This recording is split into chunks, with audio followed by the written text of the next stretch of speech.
I turned off my sound. It's okay. Otherwise, we get a loop. Well,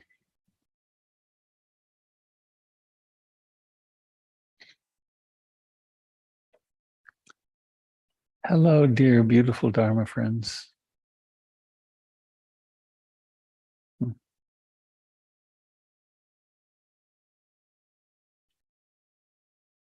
How wonderful to see you here, to be here together.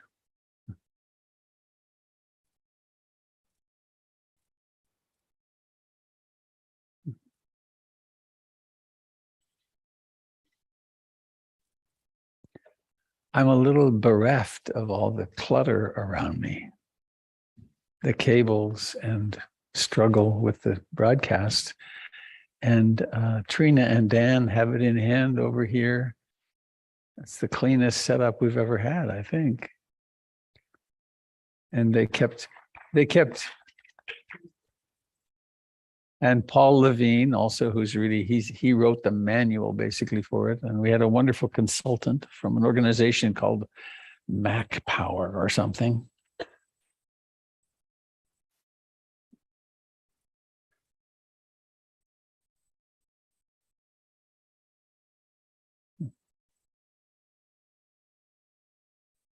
This experience of this moment is already a manifestation of something I'm going to talk about, I guess, in my Dharma talk this morning. Of how important it is for PIMC and for me that what I do is teach. It's really time for me not to be doing the tech stuff and the management stuff and the fundraising stuff. There's so many things, fixing toilets, and it's really imperative that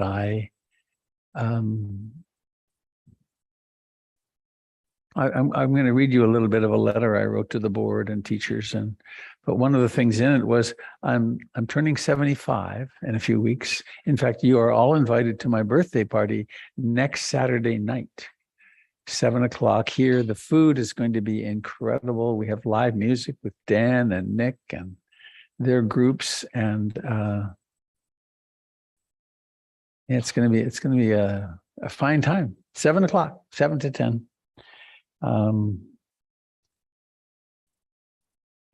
But in the letter, one of the things I wrote was, at 75, makes me emotional to say it. You know, I think I'm almost ready to become the spiritual leader of a community. I think I might be capable now of being the guiding teacher. I've been calling myself that, or we've been calling myself that for years, decades, but it's sort of coming true. And so that's what I want to do. And this is a wonderful, I'm not controlling the camera. I have what I want to say. It's very odd. It's out of control. No, it's not out of control. It's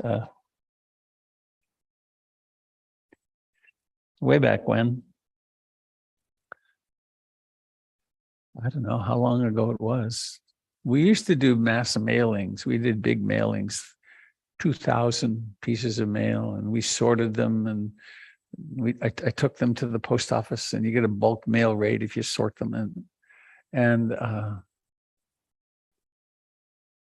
Oh, darling, I can't remember her name. Darn.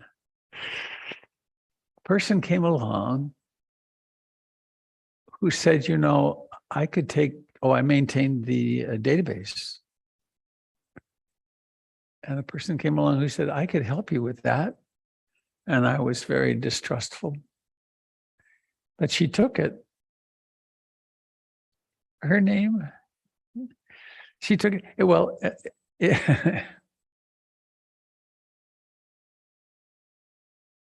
how silly. It turned out she was the librarian for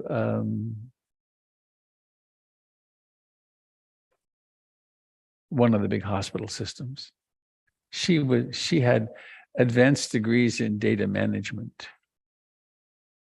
And she turned our rinky-dink mailing list into a database. That was amazing. And that has happened to me many times. It hasn't happened every time I've surrendered something, but it's happened. It was happening here this morning with these two, and with Paul the other day, that I managed to fumble my way through stuff, but there are people who are really capable. And that's where we're headed as a community. So if you have capabilities that you would like to offer to the world in terms of your service to the Dharma, let us know, because there's a place for you here. So I have a poem, and then we'll do a little sitting. There's a framework for the Dharma, of the Dharma. And it's based in this isn't the poem. It's based in the truth that none of us are here for very long. Right? I invite you to take a look around your Zoom screen or take a look around the room. And everyone here is going to die. And that realization changes everything, right? We've come onto the stage. Here we are. We are here to dance.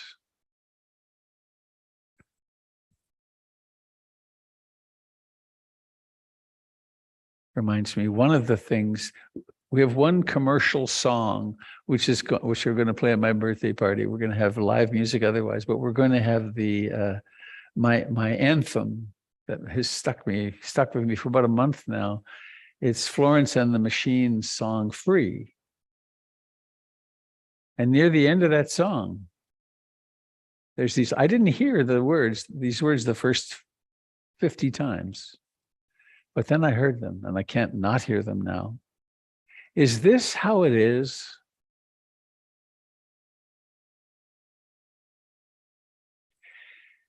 Is this how it's always been? To exist in a world of suffering and death and still keep singing? Yes. And I spent a lot of my life depressed and not singing, a lot of my life holding back because something bad might happen. And I bet that's true for almost everyone in the room. And what are we holding back for? Because before we know it, we'll be off the stage. And while we're here, there's a lot we can do about loving each other and bringing kindness and caring into the world. So here's a poem by Billy Collins that fits in that realm. November 11th, 2019. Last night, we ended up on the couch trying to remember all of the friends who had died so far.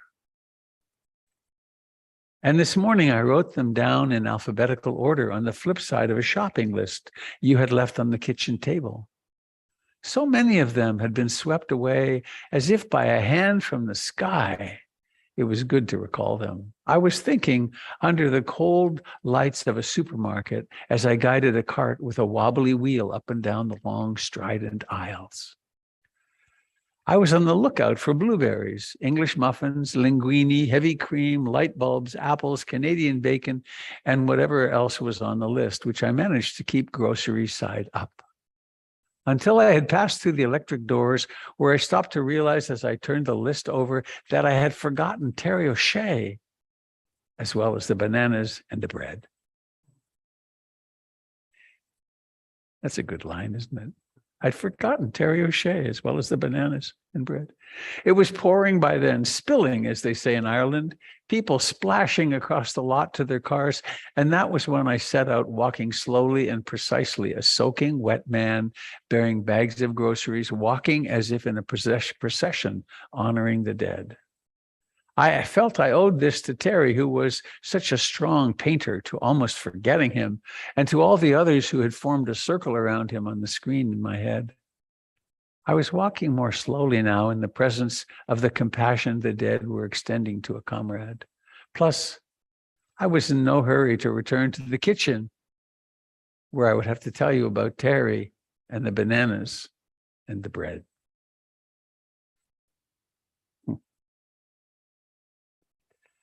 My issue with Jennifer is not usually that I forgot something. It's that I got these extra things. All right. So let's sit. Let's come to being fully alive, fully awake to our aliveness.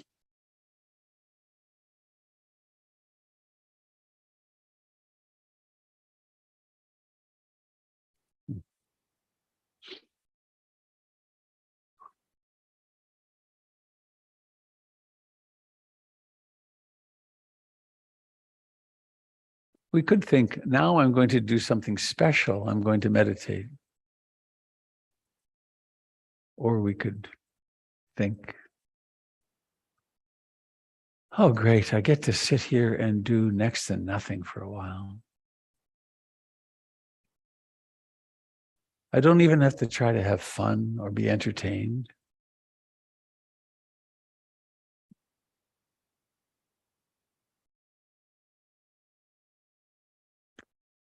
I can just be here. Be here in this celebration of life, which is the moment, this moment.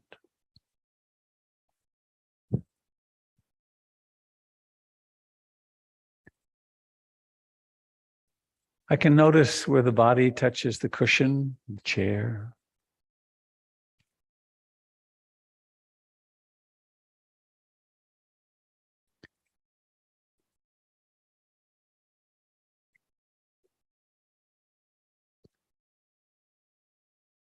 I can notice the life in what I would call my hands, the back, the feet.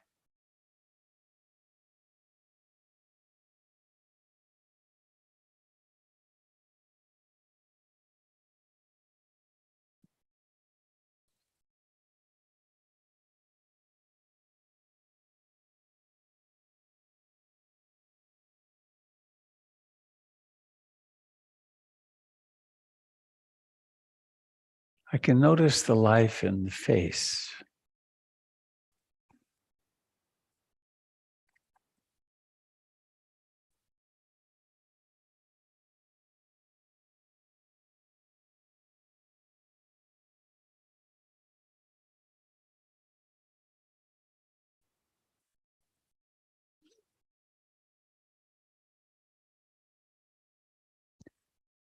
And then there's the mystery of breathing in and breathing out.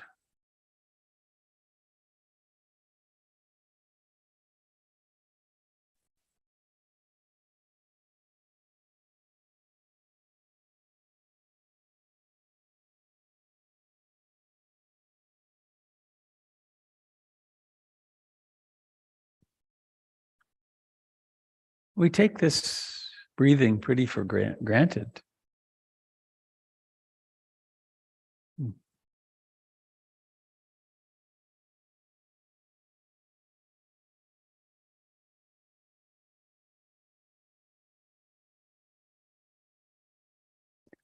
It started on a fateful moment a few breaths ago.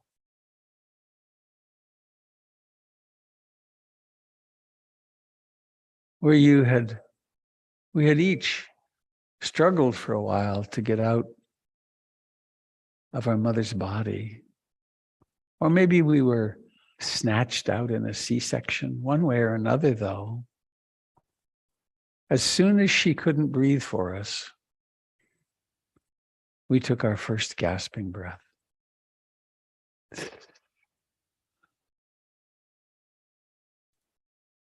And then we cried.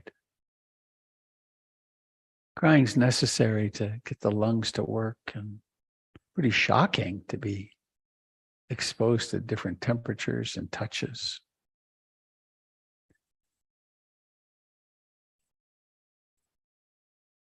And we've been doing this, the body's been doing this breathing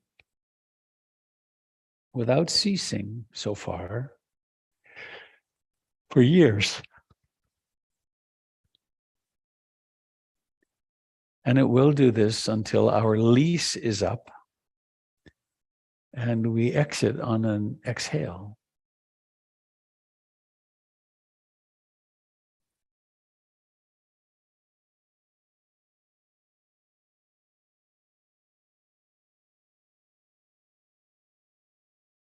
It's a remarkable thing to remember this.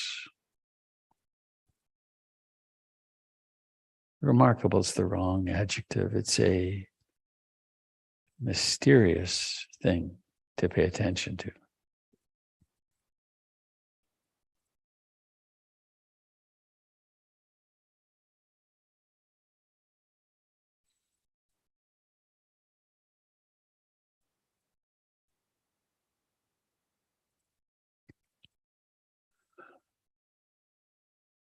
And way back at the time of the Buddha, 2,600 years ago, his directions were quite specific.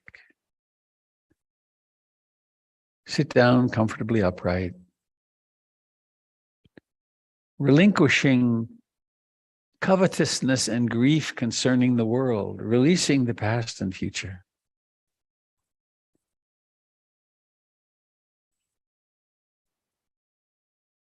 Notice the breath. Is it a long breath or a short breath? Notice the fine details.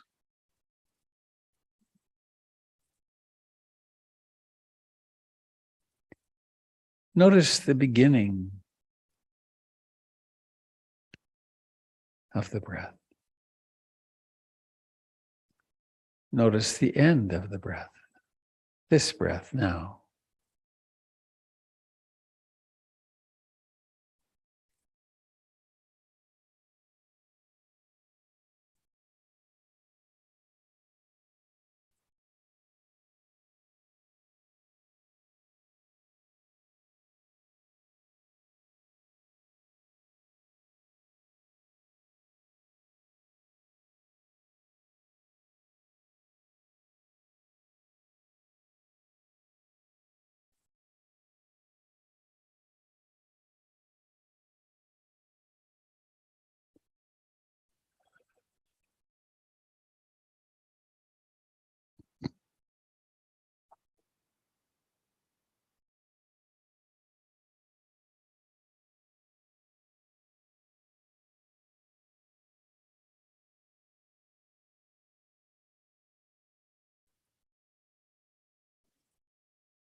Each breath, each and every breath sings the song of anicca, not permanent.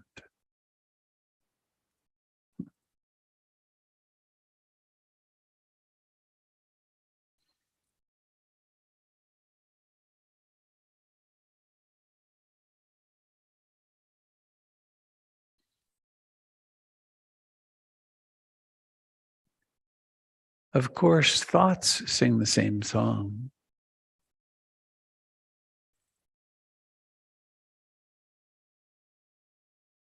Body sensations sing the same song.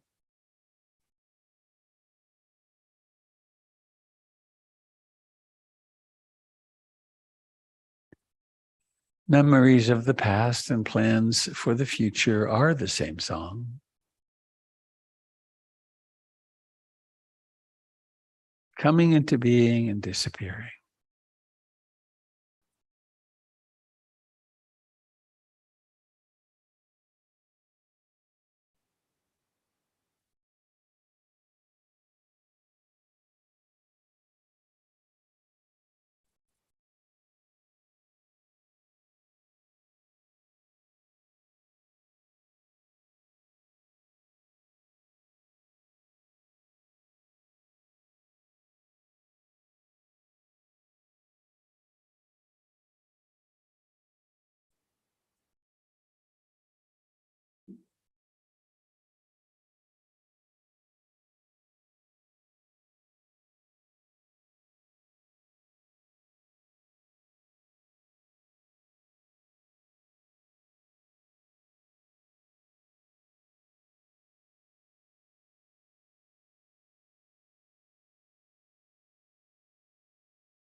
We use the sensations of in-breathing and out-breathing as a beacon.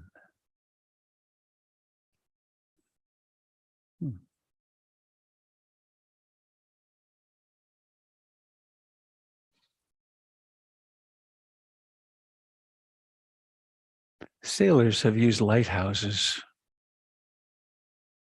for hundreds of years to let them know you're close to shore, you're close to this dangerous spot.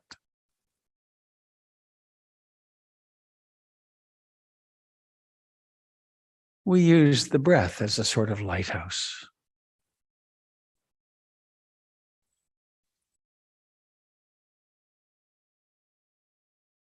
Though the breath is what, in a way, welcomes us out of the trance states.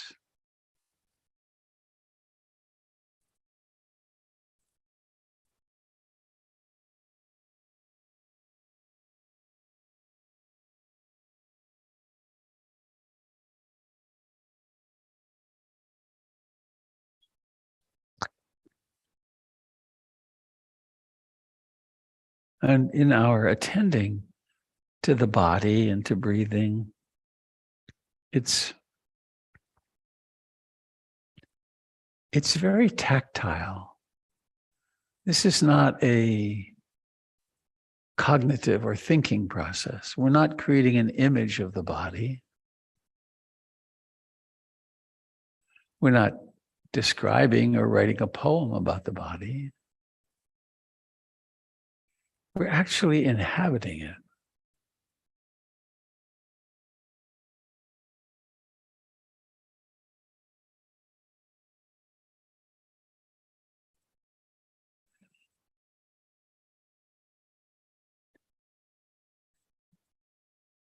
If we aspire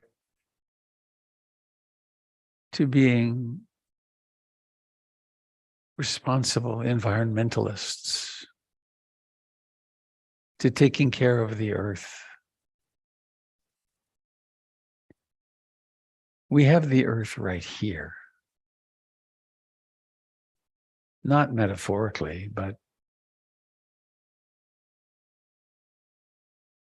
this is the living earth. We are the living earth.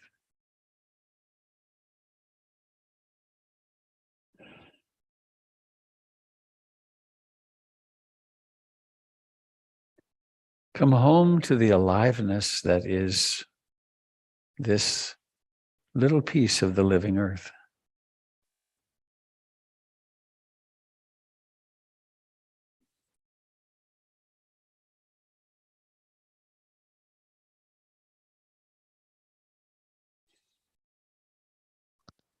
It breathes in and it breathes out.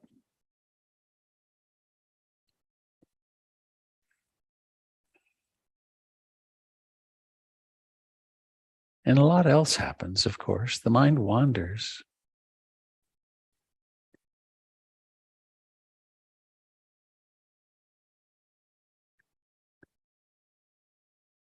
The mind wanders, and something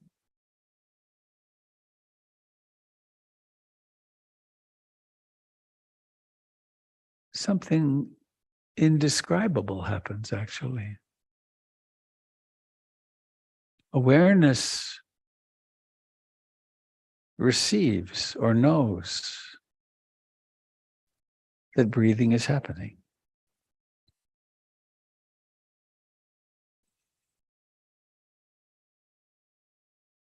Awareness knows that thoughts are happening. Sometimes, of course, it falls asleep in a way.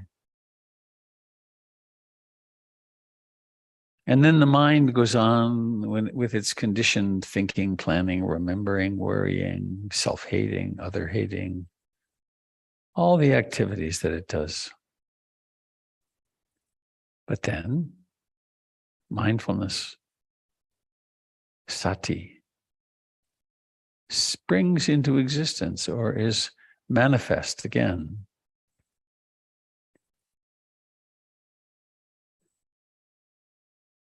And it's possible to return to the breath.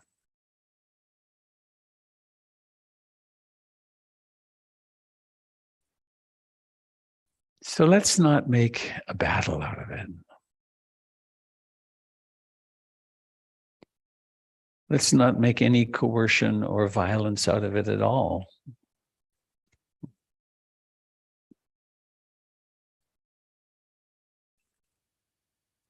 Let us simply sit here and be participant observers in the awakening consciousness of the universe.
One of the great elders of this tradition, a man named Ajahn Sumedho, who lives in Thailand now mostly. He's old. He's in his late 80s and pretty infirm, I heard the last time he came. Very inspiring person. Lots of his writings his teachings you can find also online. You can watch him talk. I got to do a retreat with him a long time ago, and there's a few things he said that changed my life. One was, when we talk about love, what it means is that there's room for everything. It means we're not on a side.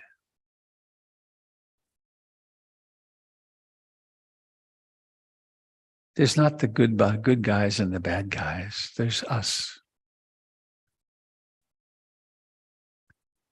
And how that shows up in meditation is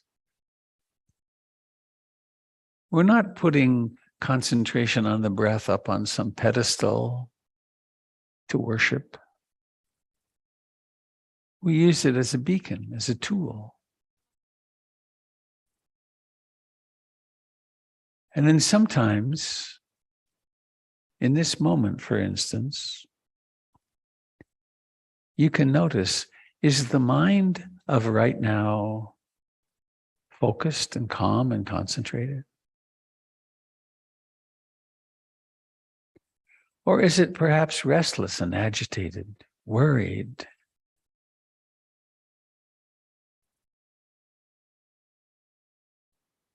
Does the mind of this moment have room for you, for your imperfection, for your...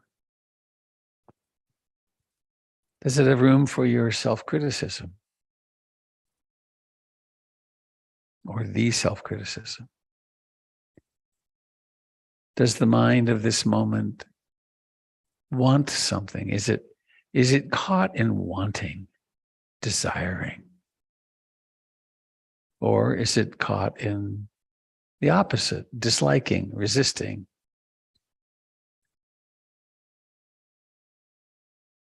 Is the mind of this moment crisply awake and present? Or sleepy and dull? Is this a moment of great faith and certainty in your practice? Or is there perhaps doubt? Why am I doing this? Why am I here? Does this work?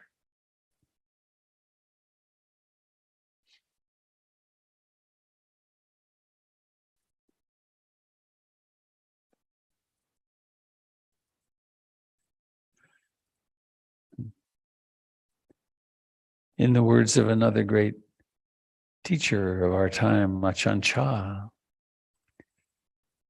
whenever you want to bring your practice into perfect balance, simply notice this moment is like this. It's like this.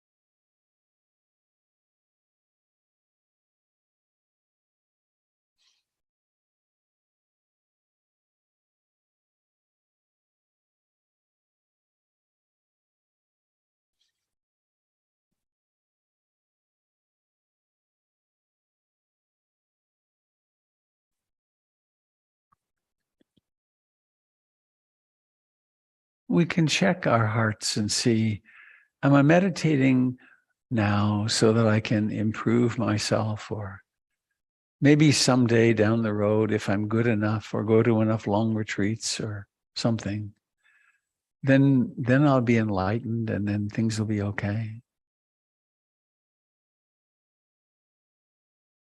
Why put it off? Why not be right here and awake right now?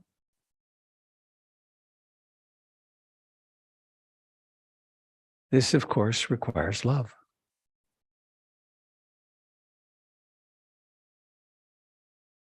This moment is like this.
approaching each breath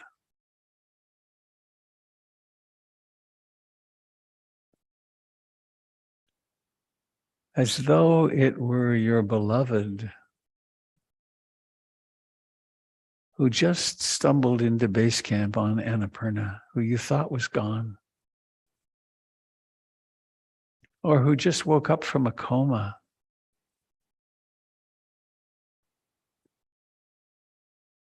Oh, it's you. You're still here.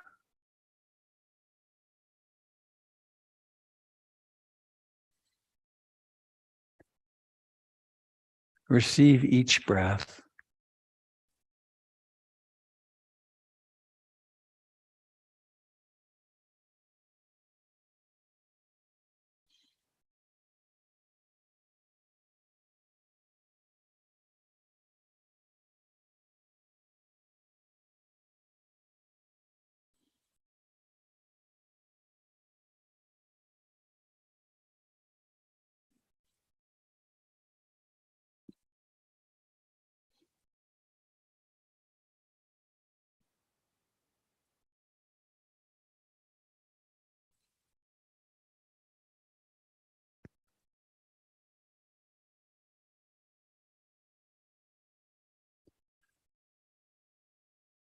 And please now,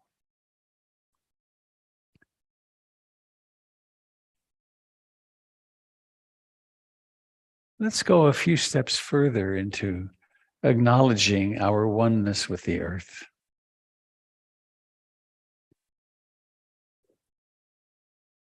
Feel the earthen nature, the heavy nature of your body. We're made of the same stuff as the mountains. We're made of the same stuff as all the other animals and flowers and trees. The solidity element.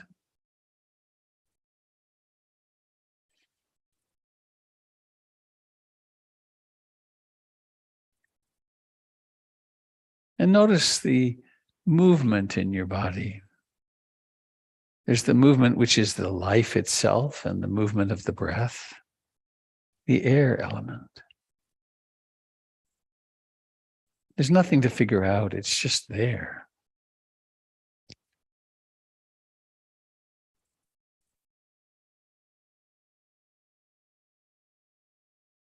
Notice the temperatures in your body, the coldness, the warmth,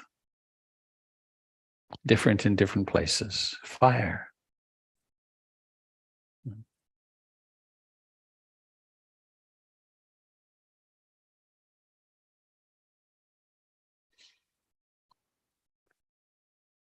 And notice the liquidity, very obvious in saliva in the mouth, water. But also in a strange way, the rest of the body, which is not liquid right now, but won't be solid for long.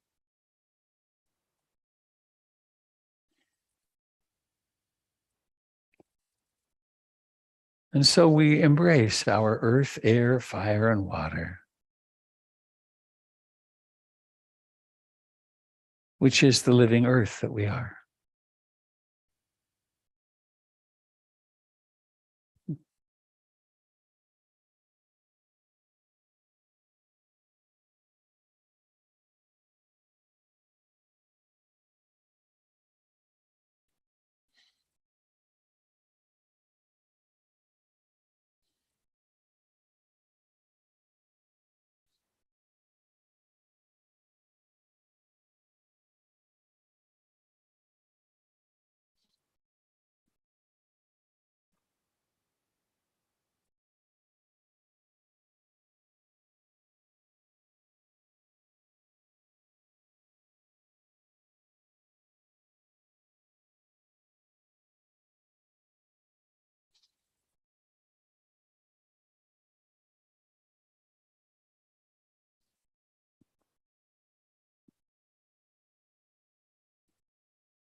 And please now become aware of the life of your body where it presses into the cushion or the chair, the floor. The life in your hands, what you think of as your hands.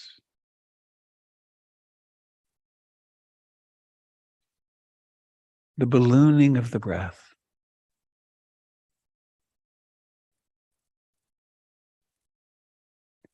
The life of the throat.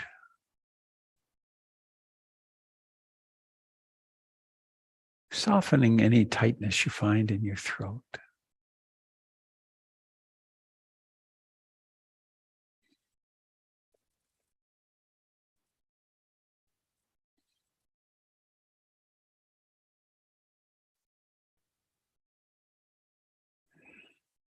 The life of the face.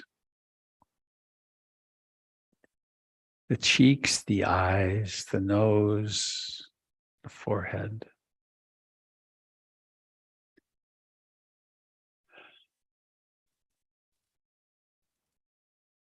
And the eyes.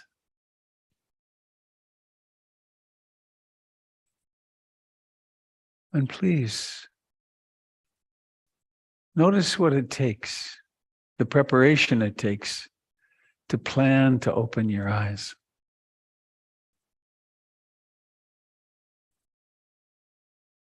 And then when you're ready, let that happen. Make that happen. Will that to happen. Seeing happens.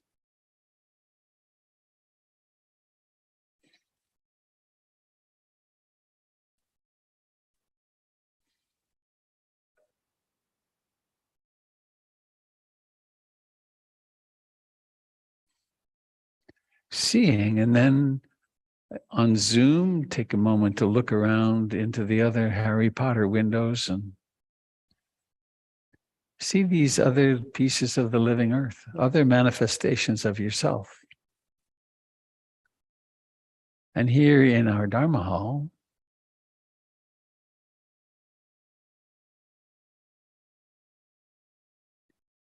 you could do that. Seeing real people, not just windows, but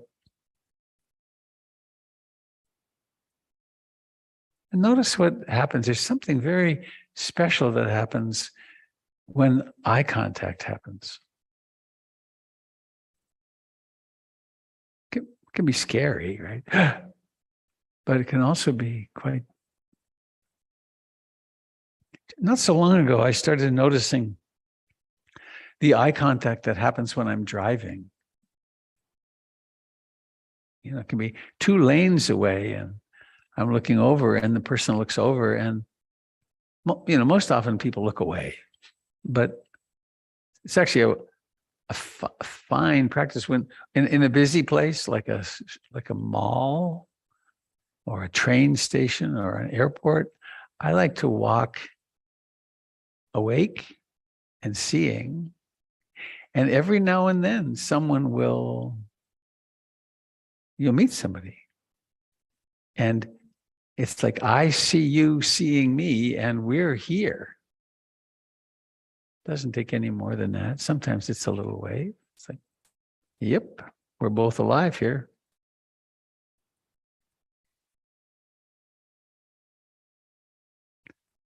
So I want to do something really quite different. You remember Monty Python? And now for something completely different. Could we have 2 chairs? Could you bring 2 chairs up? And in a few moments, I'm going to ask you, Candle and Trina, if you'll come up and sit with me to talk about the class that's coming up. But I want to do a little something before I do that. Oh, those are so heavy. Those are like lead. Maybe in pretty close on either side. Yeah. And can you create a camera shot of that has the 3 of us? Please. We have this fancy new camera. Oh, huh? It spins. Yeah. We had a meeting yesterday of the next generation teachers, and Larry Thornton Jones, a wonderful friend of mine, master psychotherapist, came and talked to us for several hours.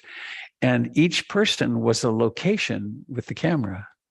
And so it would go, when Larry was talking, and he'd be full screen, and then it's a wonderful little thing. thanks to Cricket, our bookkeeper who found it. Have you got that shot? Good now for when we need it? Yay. Okay, different order today. Rather than moving on to Jim right away, I want to do this because I think it's going to work well.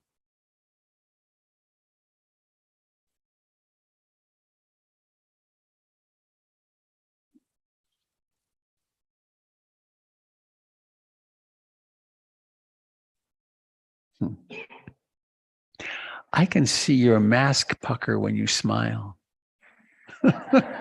It was nice, actually. It's like, oh, he's smiling. It's cool.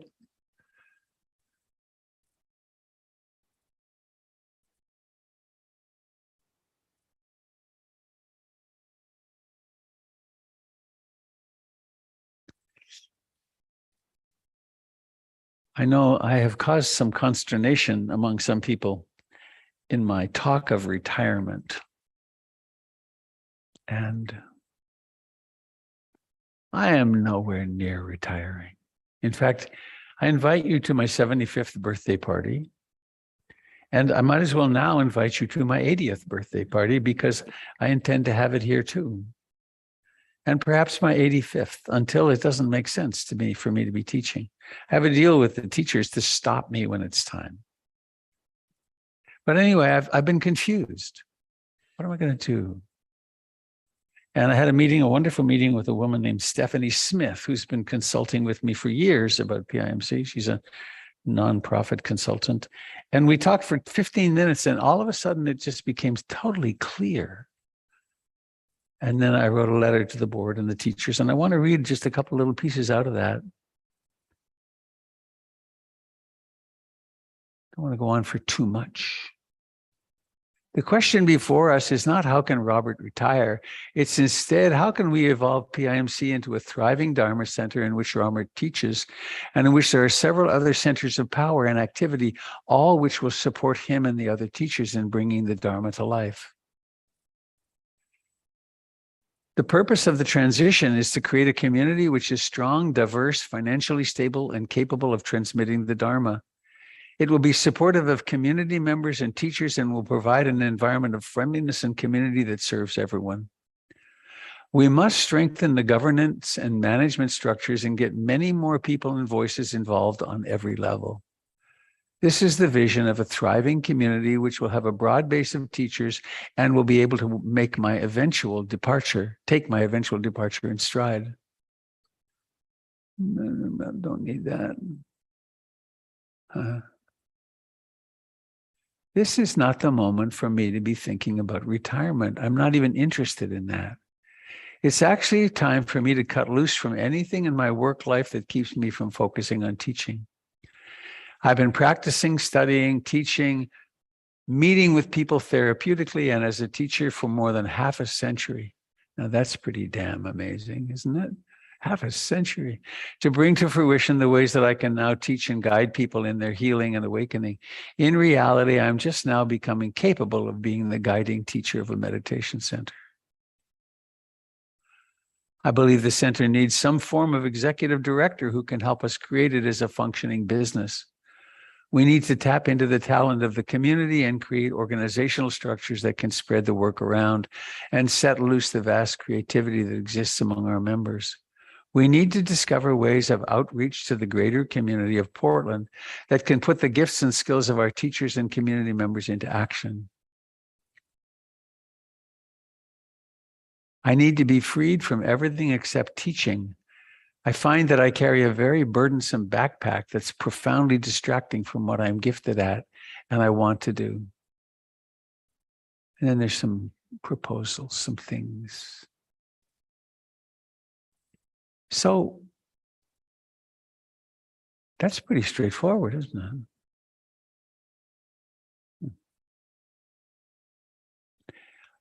it? As an aside, I find it remarkable how confused I can get. Really, I mean, to be thinking, well, I need to retire. What? That's part of why that anthem, the Florence and the Machine song has been so powerful for me, because I play that and I start dancing. And my personality, my character, shaped in my family of origin, tends toward depression. I mean, there were 10 years in which I took antidepressant medications, and they really helped. But there's this propensity to go, oh well, things are not going to turn out, and something different is happening at this point in my life, which is it seems to me like I'm finally coming to life. Right? It's time.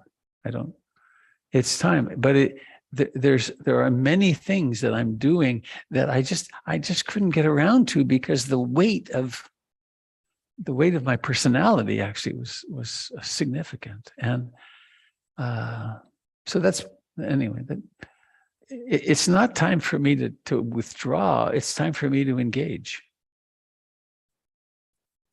and to quit stalling in a way.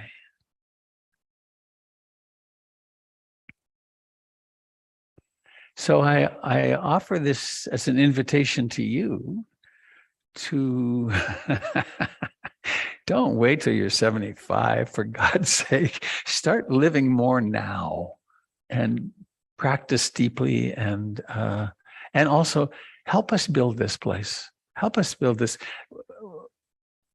Trina has talked with us about what the Vietnamese Buddhist community is like, and we're a pale shadow of what can happen in community. We don't know, we don't do community so well, partly because we were raised in nuclear families, which are a weird aberration on the planet.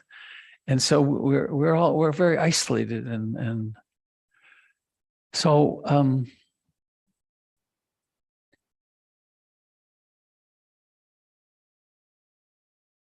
Trina had the idea that there's a new term coming, and there's a class, awakening together, the spiritual practice of inclusivity and community. And I wanted to shift the camera, so you got both. And would you come up, Kendall and Trina, and bring the handheld mic?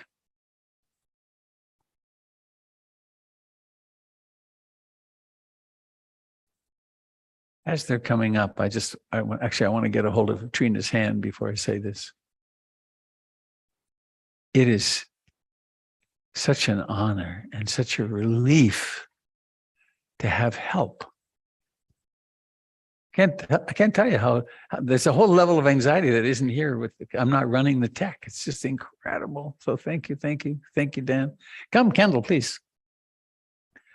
Kendall Summers, dear friend, colleague on the path, partner in crime. I don't think partner. We haven't done. And I don't think we haven't done anything illegal. My life of crime is over. I'm not going to talk about it. So hang on, are we on? Oh, there we go. She said her life of crime is over and she's not going to talk about it. That's quite a lead in, isn't it? To start with what happened when she was in her 20s. So I have here the write-up. I don't know whether you need it or want it, or here it is here. Oh, it's very fancy. Would you like to just talk about it? Okay.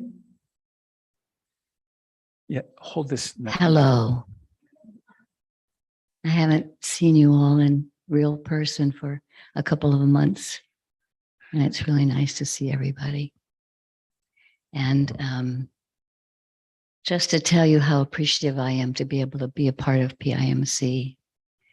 My long, illustrious Dharma journey, like many of us have, has brought me here. And I am honored to be able to continue the Dhamma in whatever way is workable within this community. And one of the roles that I have here is on the Diversity, Equity, and Inclusion Committee, for which I am happy to be a part of. We have a really great team, and we've been doing this for about a year and a half, maybe more now. And we've had a series called Belonging, Race, and Inclusion. And so we had our first series, 4 weeks. We used Sebene Selassie's book, You Belong. And we had a little break. And so now we are offering to the community again. And I have an announcement I'm going to put on the bulletin board so you can read it more thoroughly if you haven't looked at it on the website yet, or if you aren't part of the digest. And if you haven't signed up for the digest, please go to the website. It's nice to be connected through the weekly digest and through the listserv of the community where we can share what we want to in that format of emails. So here's the write-up. Awakening Together. And I think we can probably all identify with quite a bit of this. How can we connect our personal spiritual journeys with the larger course of our shared human experience? How do we compassionately and wisely navigate belonging and inclusion in our own hearts? And how can we embrace diverse identities and experiences within our spiritual community? Western Buddhism has been most accessible to people who are middle to upper middle class, white, heterosexual, and privileged. We want to build Sangha that reflects the promise of liberation for everyone. We learn both from our personal, individual lives and also from the rich gathering together of our collective experience. How can we embrace diverse identities and experiences within our spiritual community? How can we compassionately and wisely navigate belonging and exclusion that we sometimes find in our hearts? Let's explore how community and identity can be a doorway into the Dharma practice and spiritual freedom. And so we will be using Larry Yang's book, Awakening Together. I don't know where the camera is. Oh, there it is. Awakening Together. If anyone knows who Larry Yang is, he teaches meditation retreats nationally, and he has special interests in creating access to the Dharma for diverse, multicultural, and queer communities. And he's one of the primary founders of the East Bay Meditation Center. He's on the teaching staff at Spirit Rock, and he has been the spearhead, really, of the diversity movement within our mostly white retreat centers, and has started people of color retreats. And he's been doing this for about 20 years. So we want our community. Many of you actually filled out the survey that was done last summer, and we really found a lot of interest. And so I just want to encourage everyone. It's going to stay on Zoom so that we can really reach broad communities. And so I've said more than I need to say. So I hope you'll look at it on the website. And I do want to also mention that we welcome all people of every age and ethnicity, cultural heritage and religious background, socioeconomic group and ability, sexual orientation, gender identities.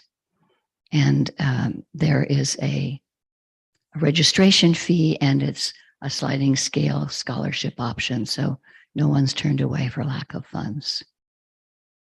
And then there's one other thing I need to mention, and that is our Circle for Restoration and Rejuvenation for those who identify as women and non-binary. And we also are meeting still on Zoom. And so we'll have a new 4-month session, January, February, March, and April. And it is on the third Friday once a month.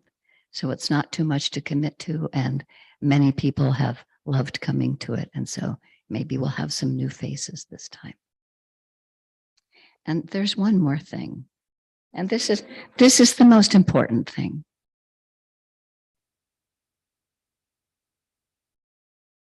And it is in the spirit of giving. Will you hold this microphone by my mouth?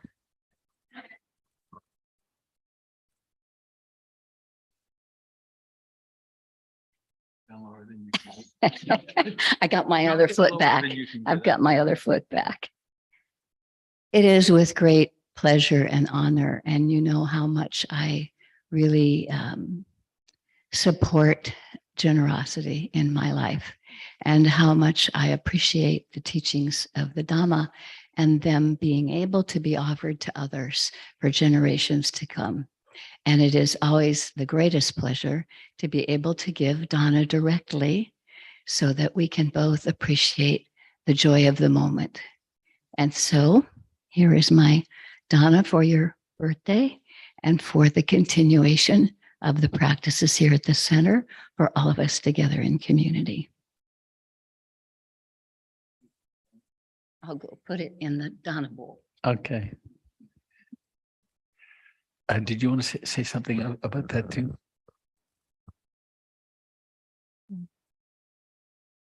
Good morning, everyone. Such a joy to be here together today. I want to share from a different angle. We've been in a lot of conversations in the Diversity, Equity, and Inclusion Committee around how to make our community vibrant. And something shifted in our last meeting, and the focus turned from things that we began, which is really wonderful, like the signs on the bathroom now being all gender.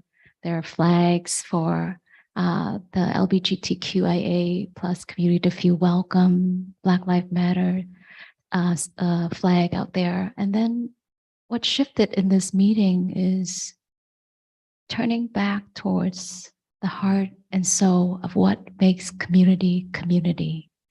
And so we broaden our lens of what DEI is now going to be focused on, is how do we reach people who are not coming into the center. And so we are, as Robert said, really excited about this transition as Robert gets to be free to dance in his teaching, and for the people who have energy and creativity to come together. And for those of you here who see yourself, making a difference here and contributing of yourself to do that. But what I really want to share is a conversation yesterday when we were in our teachers training program. We had a special guest named Larry. What's Larry's last name? Thornton Jones. Thornton Jones, Larry Thornton Jones, who comes from a background of, he's a licensed clinical social worker, right? And he shared about how our identity got constructed. This is a conversation that I find so juicy. And so we look at when a baby comes into being and their caregiver, whether it's mom, dad, grandparents, or a babysitter, is with them in those early years. And if a baby is crying and their caregiver, let's say their mom, try to soothe the baby and the baby continues to cry, sometimes what happened is the mother or the father will say, I don't think I'm doing this right. Or they may say, I'm a bad parent because the baby's crying and I'm not able to do anything about it. And so doubt may arise, shame may arise. And that affect that baby. The baby feel the dis-ease, they feel the frustration from their caregiver, mom, dad, aunt, uncle, whoever. And what that causes inside of the baby is feeling like, you know what? Maybe I'm no good. Maybe I'm a burden here. I don't belong here. When they're not properly soothed, maybe that could be the affect regulation that goes on inside of them. I don't belong. And so how that affects the society, today's society, is that oftentimes in our lives, we don't feel a sense of belonging. And we may be unconscious of that dialogue that we have and how it lives deeply inside of us. And it may even be hardwired because it was there in the moment when we were held by our mom or dad or whoever was taking care of us. And so this building of community that we are working on, this mission, is in fact a way to heal those childhood wounds, those traumas that may be unconscious to us. When we go through life not feeling loved in a relationship, not feeling we are being seen or heard, or not having the ability to be fully expressed. And so this conversation yesterday was so profound. Mm-hmm. And it really touched on that piece. I have a friend right now who's currently in labor, Kimberly. Oh, yeah. Yeah. Oh, she's in labor? She's in Great. labor, yes. And you know, as she was preparing, She's pregnant. yeah, She sent me a picture. yeah. Sheesh. She better be having a baby. Oh, it may be already out. Oh, wow. And yeah, born into the world today, possibly. She really wrestled with, which I'm sure a lot of the mothers here can relate. You know, when you're having your firstborn and getting ready for the baby, and even the dads here, is, you know, the wish of wanting to be a good parent, of wanting to raise this child the proper way with the right intention. And when we get so much information from the people around us and from the news and from books about how to raise a child, we sometimes get misguided. And so while, you know, there was this push that, okay, I'm setting up a crib for my baby, for the baby on the way, she felt this pull on the inside. Something's not right here. It doesn't seem natural to not have a newborn sleep next to their mom. And so after doing a lot of research and study, we talked about it, and I encouraged her to take the approach that mothers always have in other countries, in Asia, in Vietnam. You know, mother sleeps with the baby. I slept with my mom and my sister and my brother in the living room floor in our governmental housing in Cleveland, Ohio, for many years. And we are very connected to our mom. And so when we think of the child who in the middle of the night wakes up because they're hungry and they're crying and there's no one there to soothe them, and they have to let out a loud, you know, cry at the top of their lungs for somebody to come and relieve them of their pain and of their dis-ease. Sometimes they're picked up and there is frustration, there is exhaustion, there is, when is this going to be over? And they pick those things up. And so that leaves the child feeling unwanted in the world. And so and why I'm bringing this up is that how these wounds lay within us is very deep. And how we feel the separate sense of self, or that I'm on my own, whether it's on our spiritual journey or feeling the need to protect ourselves in relationship or in whatever circles we're in with our family, I'm on my own. That could be something that was planted there from those earlier years of our life. And so through this return of coming back to this place, this spiritual home, this community place, we can work to heal those parts of ourselves that have the sense that somehow we are separate from each other and separate from others, separate from the world, and that our lives are very much deeply connected. And we need each other in order to arrive at that true happiness and peace. So this is a call to invite you all to join us in this journey.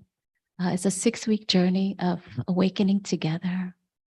And we will look at some of the aspects of how to build community, a kind of community that we want to thrive in, that we create. So it's not created by a group of people or one person, but by each and every one of us. We create the community that we want to be in and be a part of. And so we'll be engaging in, deep conversations, and some of it will be really vulnerable, and some of it will be, maybe tense as well. And this is a place that we can come to have these kind of openings for our community to further thrive and sustain for many, many more years. So thank you, everyone. Thank you, Trina. Okay, I'm gonna. You can go. I think you may be excused. I want to say something else though. Could you grab the Dana bowl for me, please? Thank you, my dear.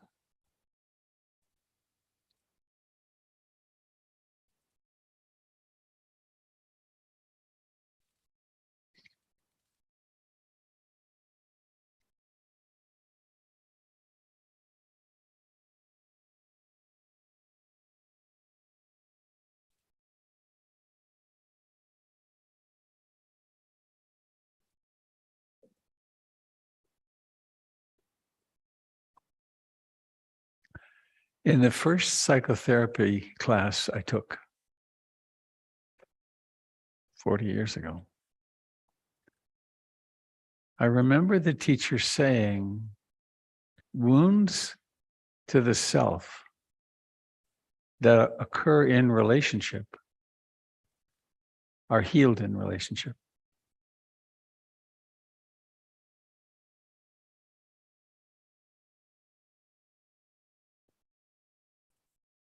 And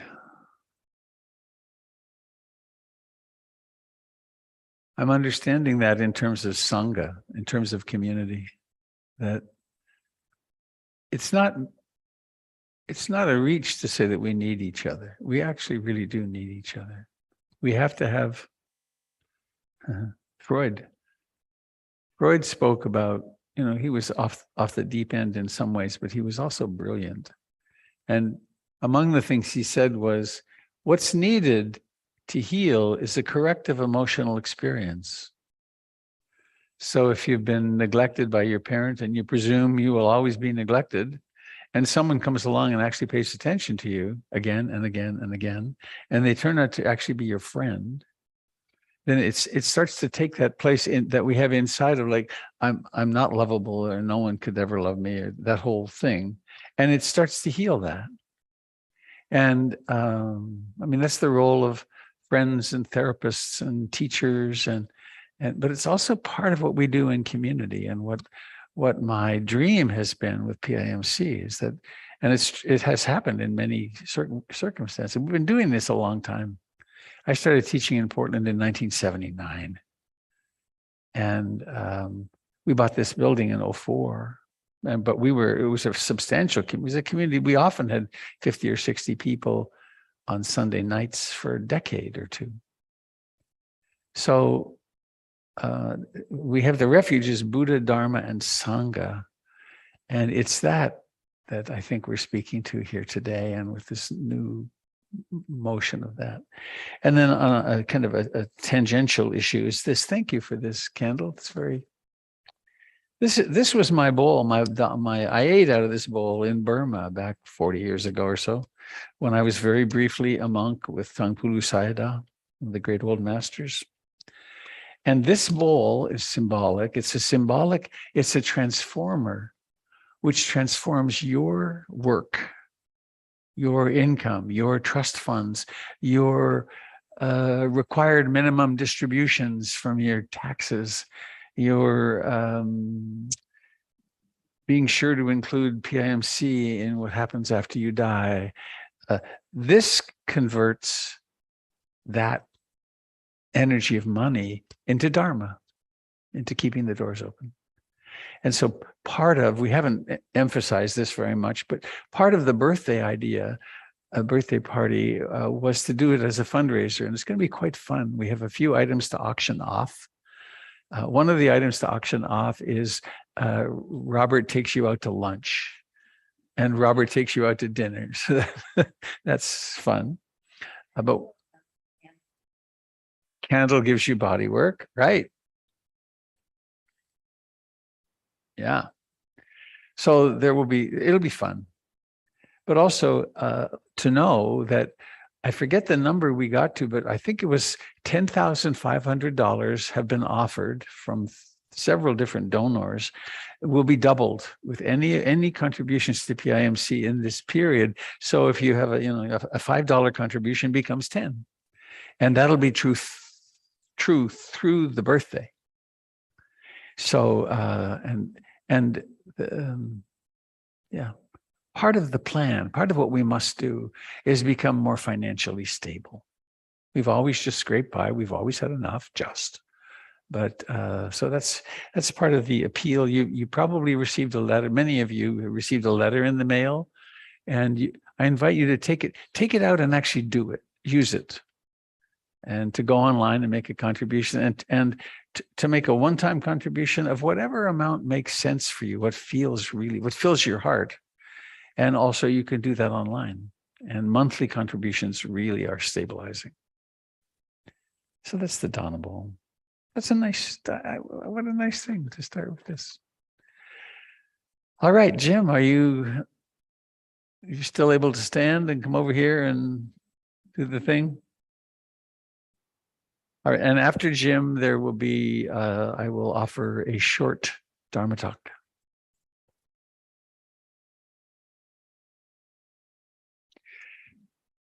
Can you do the Zoom thing for Jim so he gets centered? And there will be coffee and tea and some goodies after.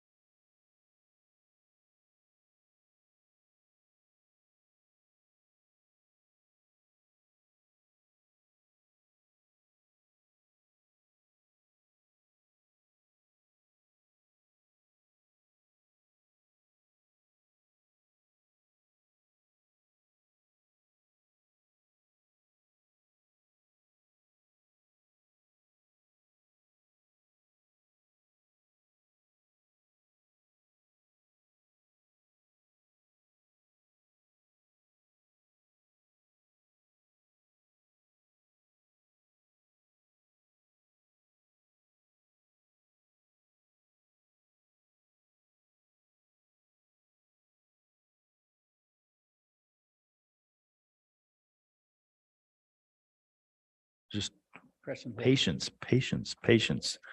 Very good. Okay.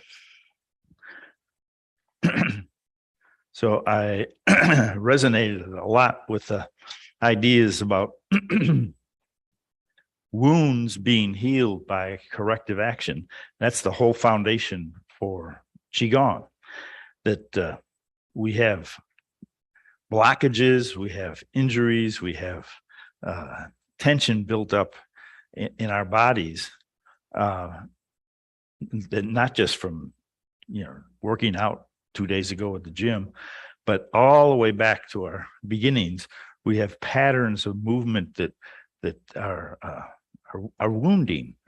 But when we get together and do things together that are relaxing and releasing and open up those channels, then we reinforce each other. So the healing takes place as a group. And I witness this every day.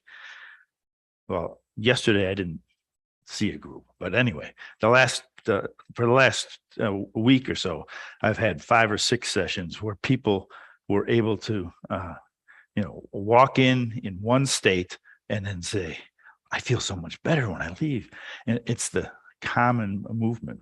So let's start by not moving our feet, bring them together, and then just move our arms and see what kind of sensations and emotions and feelings arise when we try to move into the world from this narrow static base, and then open the feet so that they're about the same width as your hips apart, and then do the same thing. Different sensations, different feelings. And then take a step forward and draw in the world and give back to the world, and feel how much confidence builds. You want to take more in action with engagement because of the stance that you've created. It allows for fluidity. It allows for collaboration. And then in your peripheral vision, you can see other people doing the same thing. And that reinforcement of this simple movement that frees up the flow of energy gives us all confidence and more energy. And we can do it mindfully by slowing it down and realizing how many different muscles and ligaments and nerves have to cooperate to be balanced here, and how many are required to be balanced here. And you see that this whole operation of living in the world is collaboration. We can't get from here to there with all this collaboration. And we feel it as, I use words like integration and harmony and healing flow, but it can be, and it can be any kind of movement. Just moving across with the hands going at the same speed.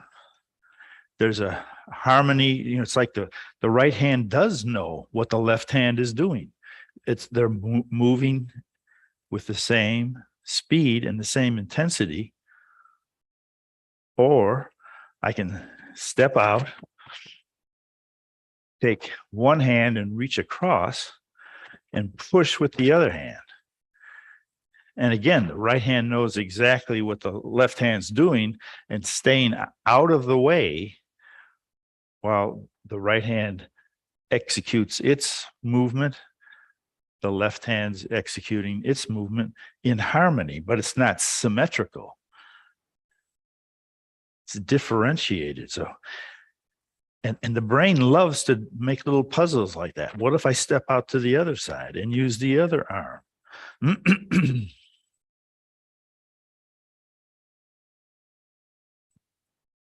Ever since we were born, we were learning how to integrate this amazing nervous system to do these very simple, very necessary things in our lives to connect us to the people around us and to the world in general.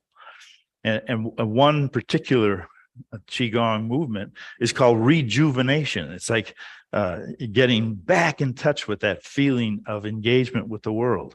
And we reach over, and then we lift, and then we carry, and then we set down. And the way I was taught it, it was rejuvenation feels like this. And what came to me was pass the salt and pepper, reach, lift it up, extend it out to the person who needs it, and set it down where they can reach it. There's collaboration between, what's happening in my foot when I reach across. There's changes, lifting, there's changes, carrying, there's changes, setting down, there's changing. We're moving through this amazing life, changing now. And some of the changes are integrated into service of other people. Pass the salt. Or the hot sauce.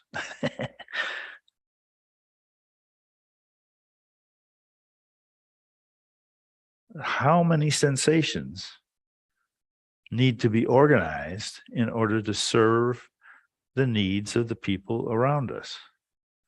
And vice versa. How do we learn to accept the service that they offer us? We come up with a need, and the people around us recognize that.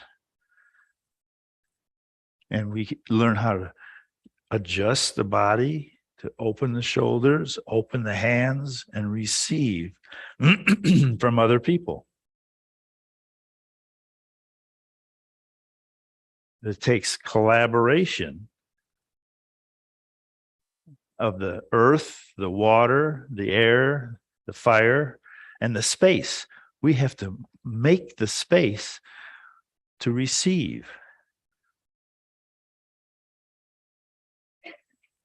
So there's collaboration on all these different levels. And then there's just kind of celebration of reaching up to the sky and coming down and filling space and playing with space, noticing how space accepts every gesture. There's no resistance. We can descend slowly. We can rise with purpose, gathering, settling in. How does that feel to dance with space?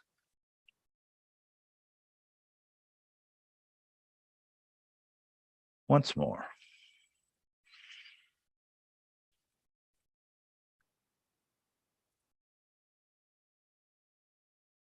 And then feeling gratitude for the opportunity to work together, heal together, harmonize together, and continuing to build the connections of our Sangha. Thank you very much.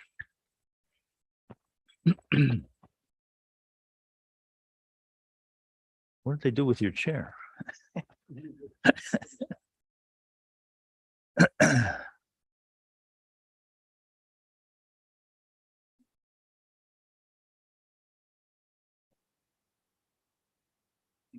Alrighty. Thank you.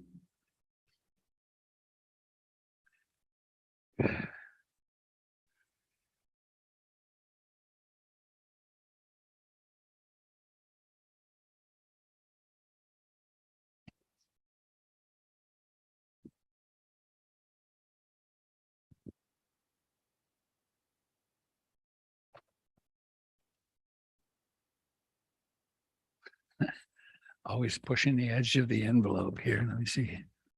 Let's not do it. It's okay. No.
I'm not at all sure what I'm going to say, but there's a couple of things I want to say for sure.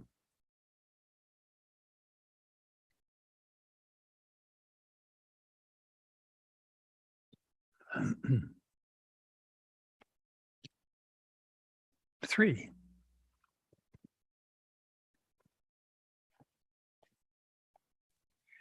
If you're at loose ends about what to do on New Year's Eve, come here. We're going to have a sort of late-ish potluck. And then gather together for it's a grief ritual. We've done it several times. There's a piece of it we're not going to be able to do because now we have these fancy smoke detectors, which we can't turn off. But you could imagine this. There's a room full of people. We've had as many as 50 or 60 people, a circle. All the lights are off, but we have candles in the middle of the room. And we have a large stainless steel bowl and a bucket full of polished stones. And I do a short guided meditation and I talk about loss and our losses over this year and previous years for that matter. And people go forward and pick up stones that they want to use to commemorate their loss.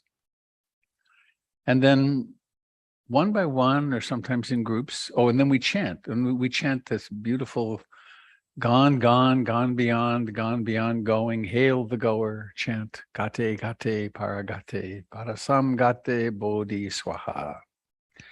And we chant that for a while. And then, and if you want people to hear what you're going to share, you do this when you go into the middle and people chanting gets very quiet. If you want them to make lots of sounds so you can't be heard, you just do this and it gets very loud. I'm remembering the first time I led this was a long time ago. It was at the peak or the pit of the AIDS epidemic. And there was one man who went into the center and he put in 25 or 30 stones one by one for his friends who had died. So we do that.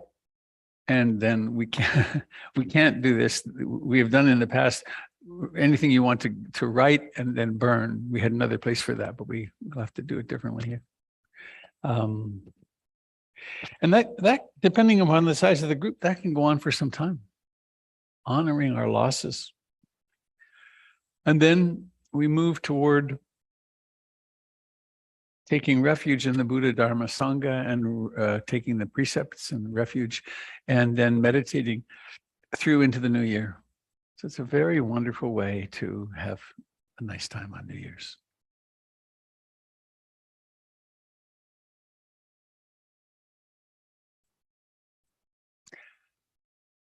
And then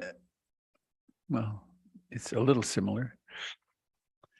I think it will be January sometime. I want to lead it's a Joanna Macy inspired day. It'll go from 9 to 5. And it's based upon her despair and empowerment workshops. And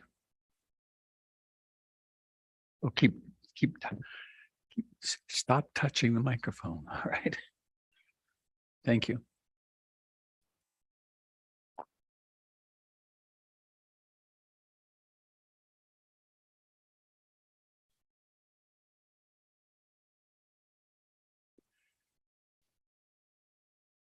Are you troubled by the fact that the climate is out of control?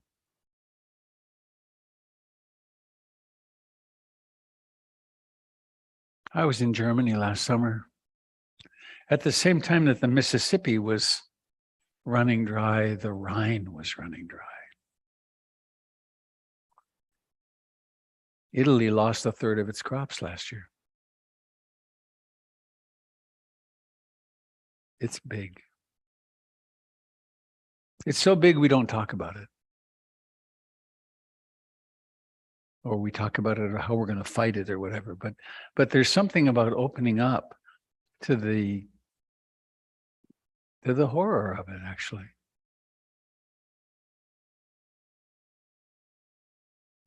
Our political system has got a little bit of a reprieve, didn't we? But it's in significant disarray. People believe crazy stuff. Crazy people are in charge of stuff.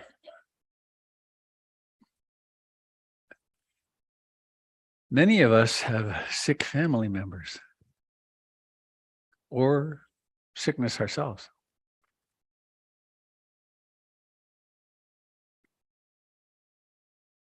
There is a shooting war happening. Well, there's actually 5 or 6 happening on the planet right now. Always are. There's a threat from Putin, keeps putting nukes on the table. Scary, isn't it? Where do we ever talk about this? Well, we're going to have a Saturday in January, where for the first hour or two, we will just open the floodgates and let ourselves feel and share and speak about what's going on in our collective shadow.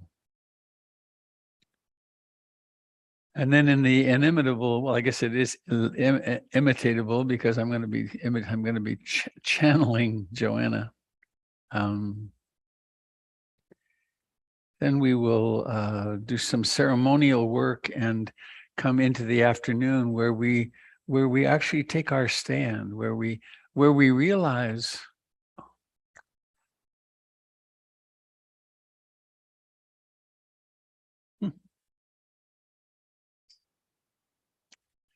oh, that was powerful. I just had a little visit from Joanna just now, where we realize that this is what we took birth for. We're here because we need to be here. This is our time. And so we by honoring our despair and darkness and anger and so on, it then frees us up to become empowered, to be the incredibly powerful human beings that we are. There's tears that came by. Actually, it was from a moment. The last time I saw Joanna was here. I was she arranged to come. It was her last visit, and she won't be back. Her last visit to the Northwest, and she was sitting here where I am. And I wasn't going to attend the workshop because it was my vacation, and Jennifer and I were going to be camping 5 or 6 hours away. So I decided I couldn't come. And then turned out that the river we were going to go camp on was on fire for us. So we wound up going, we were only about 2.5 hours away. And the night before the workshop, Jennifer said, I hadn't spoken about it for weeks. And she said, you have to go tomorrow. And I said, where? Well, to see Joanna. So I got up around 2:30 and drove to town and got changed and came over here. And there's a whole bunch of things that happened. But the poignant moment was I had found myself spontaneously on the brink of tears for quite some time. Because I kept thinking, it's all over for us. And so it got to be lunchtime. Joanna was sitting here. Everyone had gone. It was quite fortuitous. Everyone had gone into the living room. And I came up and I had one hand on her feet and one hand on her hands on her lap. And I started to weep, and I said to her, Joanna, I'm afraid. I'm starting to lose hope. She patted my hand and said, the Buddha wasn't very big on hope, Robert. And then we had some conversation. I explained to her what was happening with me. And she said, well, What if it is the end for us and all the large mammals?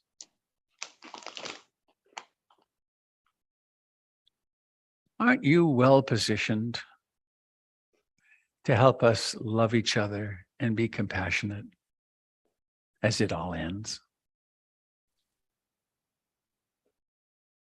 And then she reminded me, of course, it all ends for every single one of us anyway, because death is coming. And then she pointed over at Jizo in the corner here, this little gold statue, who's a Japanese figure.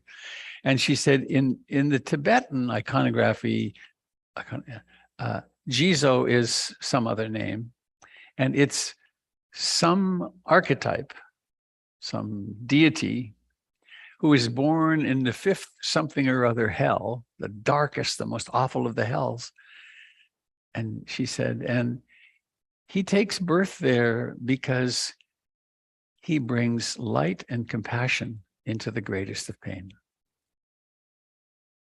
And isn't that what we're here for? Really? To be as loving and kind and compassionate as we can, no matter what happens.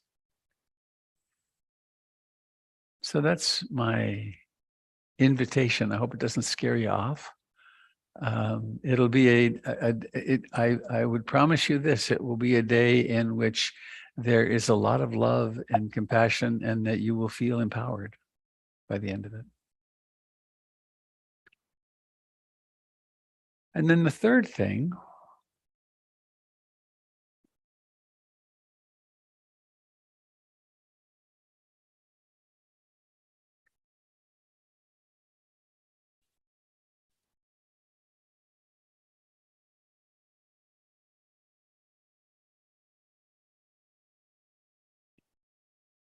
I want to try a little experiment.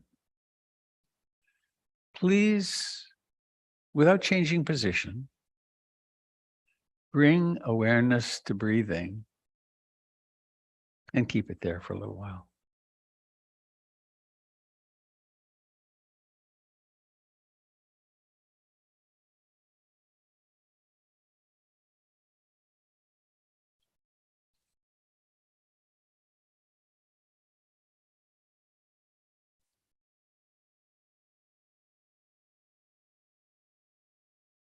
What happened? Did your mind wander? Why did you let your mind wander? It wandered, and then something else happened. It woke up. Mindfulness, the miracle of mindfulness happened. How do you do that? That's really the only thing I'm interested in teaching. It's the awakening. That was the Buddha's huge discovery. I mean, I think the biggest discovery a human ever made. And that on top of that, that it's cultivable, that we can actually cultivate the 7 enlightenment factors so that there are more moments in which we're not lost in the wandering mind. We're not lost in the impulses to act that come out of greed, hatred, and ignorance unnoticed, which means that we actually then get to behave kindly with each other. And over this last 5 months, with the teacher training group, we've done a pretty in-depth study of the 4 foundations of mindfulness using Joseph Goldstein's book, Mindfulness, as our text.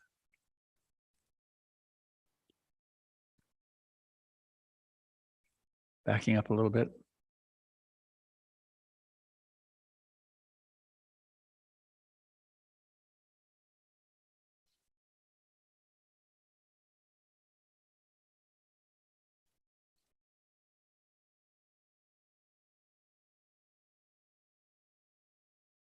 The suffering in our lives comes from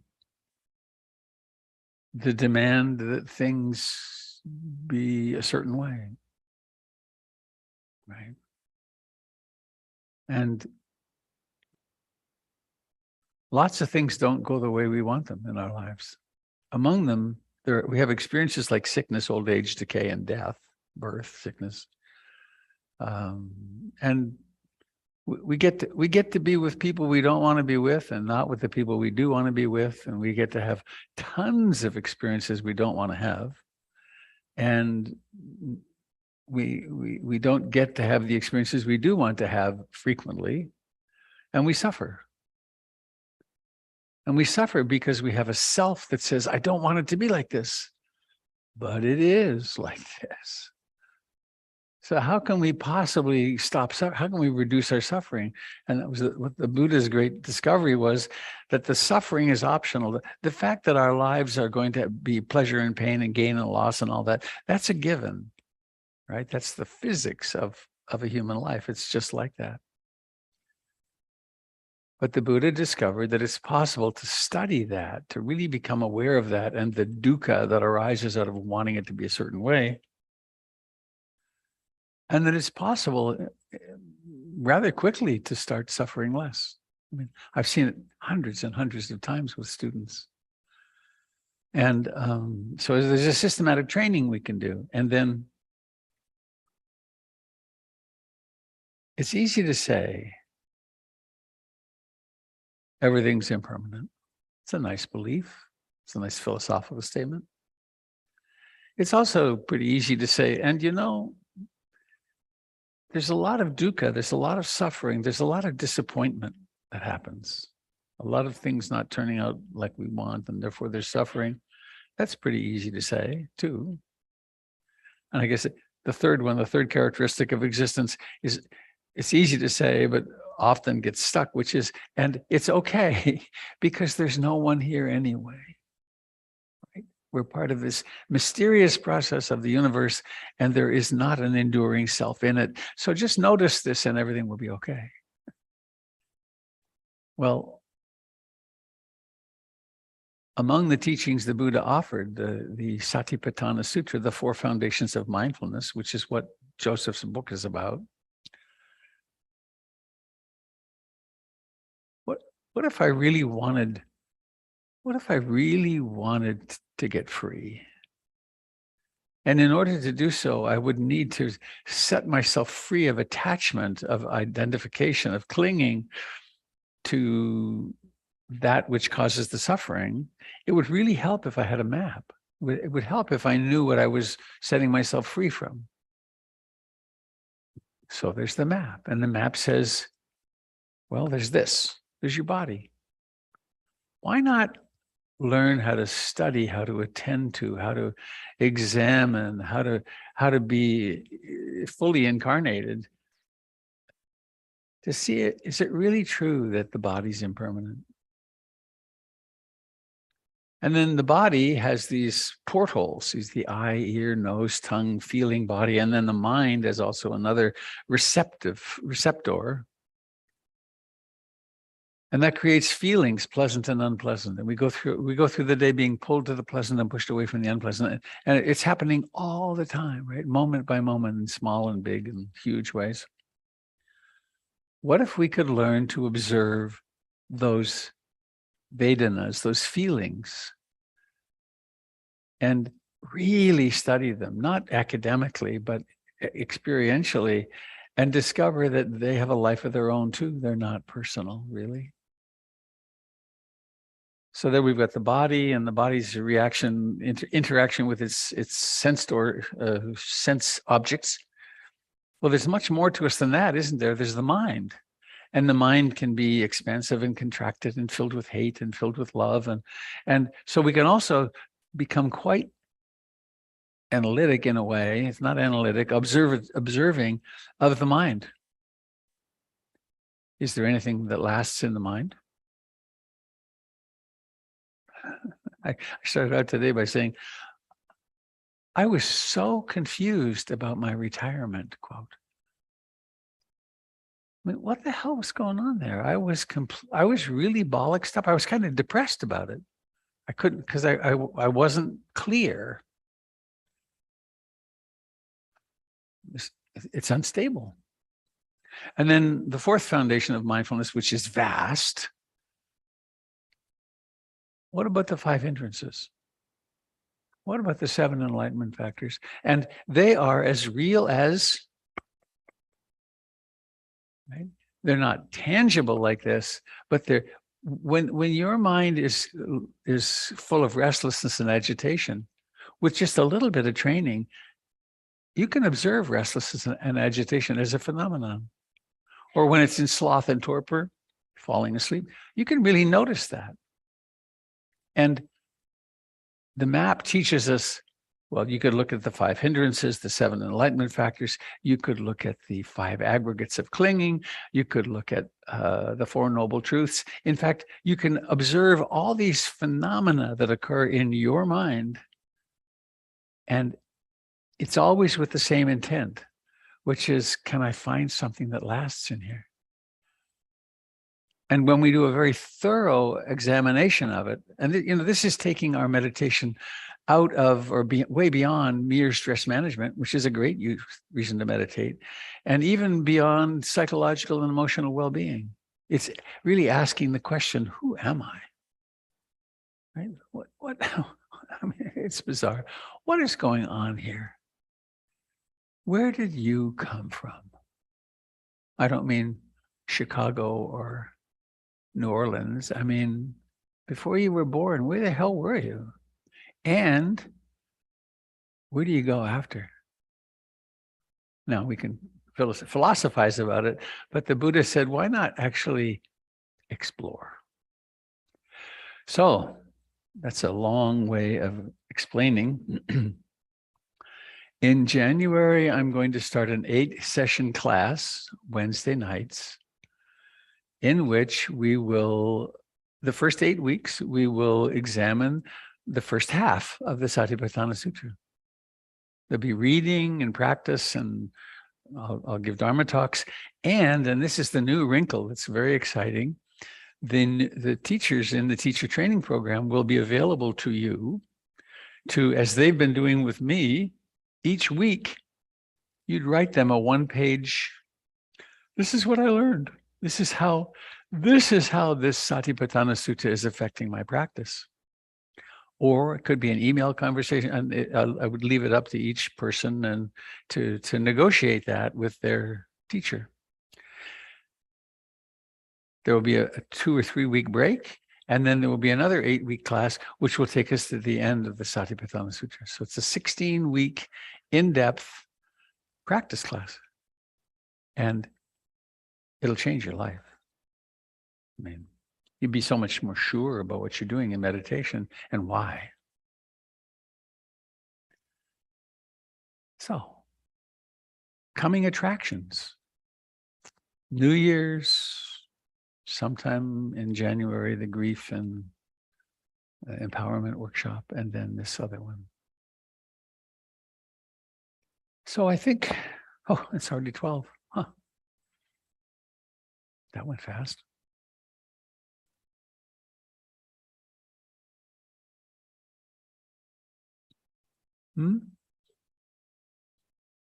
Jamie on here? Okay. Can you patch her through? Testing, this is a test. Can you hear me in the room? Yes. Okay.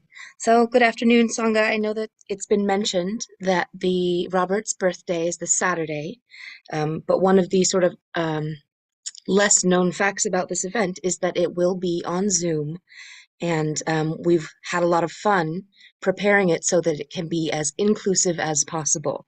So I will have an on-body camera, and it will be as though you are there in the room with us. You'll be able to participate in the dancing if you like, I can't in hear. the auction if you like. And that's all I have to say. I couldn't hear her, so it was funny. Yeah, right. Yeah, she has this cool thing that holds the camera right here, so she'll be going around and talking to people. Yeah. And it's a fundraiser, so bring your checkbook. Actually, we're going to have Q codes, and it's going to be smooth, slick, fun. Okay. Time to end. Yeah. Thanks all for coming. Thank you, people on Zoom. Very grateful to have you. Thank you for being here, Kendall, and my tech team. Boy, that's smooth. Thank you, Jim. So there is coffee and tea and other goodies to behold, to eat in the living room. And I look forward to seeing you again soon. The morning meditations continue 7 a.m. weekday mornings. So let's make a big circle and give us as big a picture here as you can. And we'll do a very brief chant and then we'll be done.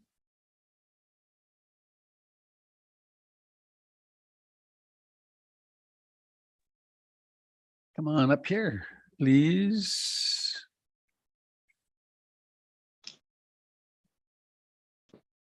Can you maximize the circle Are we ever going to sing again? right now? Bhavatu Sabe Mangalam, you mean? Yeah. The song. Which song? The song. Which is that? The three treasures that we usually sing. I take refuge in the Yeah. Buddha. Yeah. Okay, I'll bring my guitar. So please take a moment to look around. This is a remarkable collection of human beings. Everybody here is turning inward in a world which says the answer's outward. I mean, think about that. That's in fact, you're all very strange. Have you noticed those weird conversations where you try to talk to someone and you say, you know, this car cut me off, or this thing happened, and I noticed how the mind was getting angry, and they look at you and then they look away. They think, God, this person's out of their mind. But it's true. So let us close with the ancient Bhavatu Sabe Mangalam. May all beings receive all blessings. We'll do that 3 times, and then sadhu, which is well done, or may it be thus. And you folks on Zoom can unmute and it'll be really more fun. Bhavatu Sabe Mangalam. Bhavatu Sabe Mangalam. Bhavatu Sabe Mangalam. Sadhu, sadhu.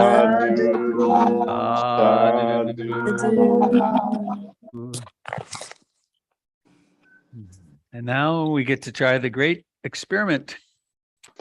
For years and years I've been doing this, and so far it's always turned out to be impermanent. Do you think this circle is permanent or impermanent? Take a stand. All right, and let's see, can we let go?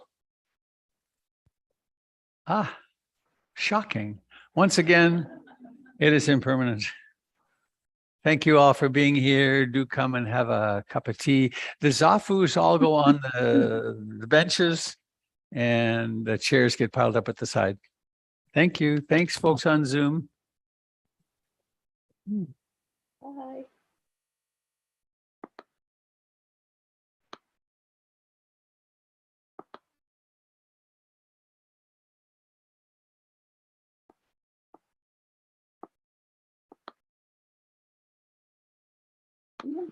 Leave.